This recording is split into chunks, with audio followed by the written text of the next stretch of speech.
Good morning, traders. It's 7:29 a.m. Chicago time on the 25th of April, 2018. It is Wednesday. Thanks for joining me. Derivatives trading involves substantial risk of loss and is not suitable for all investors. Past performance is not necessarily indicative of future results. The quote board I use to monitor the market across the board is red, except for the Dow. The Dow is up 12 points this morning, 0.05%, and the U.S. dollar. The big laggard today is the DAX, down 157 points. I'm having some issues with broadband today, thanks to Comcast again. And so this is a pre-recorded session, half hour before the normal time. So I'm losing a half hour of market information coming into this Trader Bite. Currently, the S&P is trading at 2627.75. We'll go over the details there. We had a nice big sell-off yesterday, pretty wide range, 2616 to 2683.75. An unusual day, high volume, and that's good news. It's likely to give us a little more volatility, clean up a little bit, and potentially give us some opportunities that give us a preview, hopefully. As far as what we're looking out for today, nothing really. For those trading crude, of course, the inventories are coming out at 10:30. Pay attention to that, but the calendar is fairly clear. Let's take a look at what was expected. Well, I'm not going to do that. I'm not going to show you what was expected yesterday because it's going to eat up a whole bunch of bandwidth, and I'm on mobile right now. I'm using my mobile data before I head into downtown to use my office. Scenario 3 ended up playing out, but much more aggressively. Scenario 3 was looking for a sell-off, a test higher, and an open test drive lower. 2657 is expected to be the test area, expected it to poke through and then turn around and finish somewhere around 2667. The ES did not agree with that, decided to come all the way through and get down into 2616, and just pushing through quite a few areas, test areas yesterday, finishing at the bottom quartile. Yesterday is a genuine trend down day. No consensus. Even on the close, we had whipsaws around, and there was no consensus on price yet. The market did not seem to have found its buyers yet, although it did put in a really decent corrective structure for a long yesterday. It worked out pretty good, but overall that was just pushing into the close, and so it just could be rebalancing on the close for margin purposes and so on. So overall, it looks like we let out on the short side.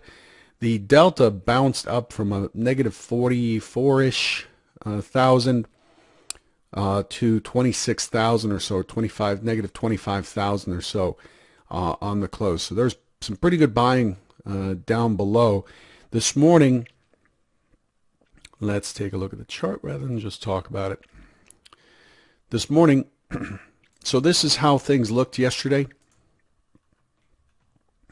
Just pushing through, retesting key areas. These stock zones have been shifted slightly for today's action, but the stock zones up here have not been touched.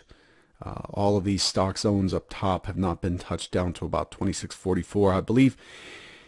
And you could see that we got some pretty good bounces and plays off of them, but overall, the sellers were in control from the time when we tested 83.75 and pushed through the opening swing low, and couldn't hold the point of control yesterday or the value area. It was all sell, sell, sell. Some pretty good opportunities yesterday on the short side.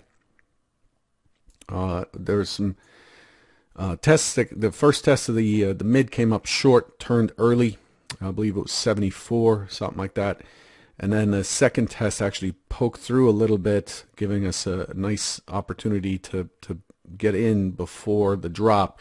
We had already extended the the range downwards. Clearly sellers were in control, and I'm sure many traders tried to fight this. This is why we did an impromptu. If you're a Convergent member, by the way, we did an impromptu yesterday that you might want to listen to. Just a lot of pointers on how to handle days like yesterday. So that's where we ended up yesterday. Let's take a look at the overnight session.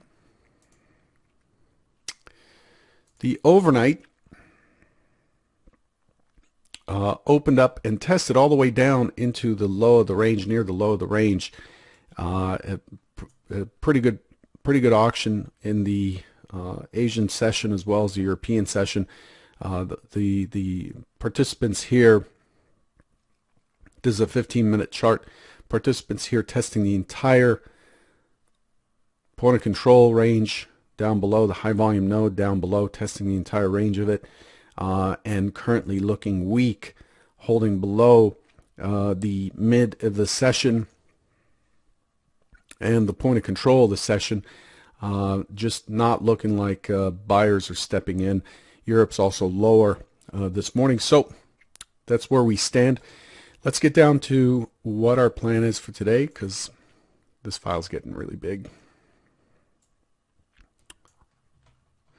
So our plan for today, we're opening in this formerly key 2627 area from a couple weeks ago.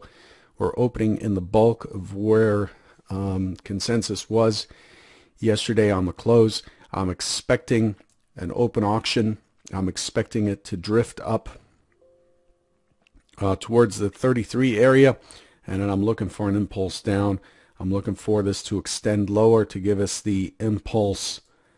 This is the impulse down. I'm looking for us to test higher a little bit. Could push as high as 26.38. But ultimately, I'm looking for this 26.16 to be tested and push through and then bounce back up. That's my primary scenario. So what am I looking for here? I'm looking for order flow or some indication that the market's moving up, but trade is not being facilitated very easily on the buy side. If it's not, then it gives me an opportunity to get short on controlled risk for a rotation down. For a test yesterday's low. Why am I expecting a test yesterday's low? Again, it's an impulse down. It was a big move down. The expectation is we would extend that low lower. And the overnight session is indicating that as well. So nothing's for sure in trading, but this is how things are set up currently. A secondary, an open auction that immediately moves, becomes initiative. Or not an open auction, an open that becomes initiative, pushing the overnight low, potentially tagging yesterday's low before finding buyers to come back up and reverse, just like we did last time. Buyers can find pretty good values down here in terms of pricing relative to where it was. I'm sure yesterday the ES has hit several bands. We're pushing up against near the 200 moving average on the SPX and so on. There's some big areas below us that might entice buyers to step in, so looking out for that. Anyway, I'm going to keep it short here to keep the file small enough to upload via mobile broadband, and I'll catch up with you later. Take care.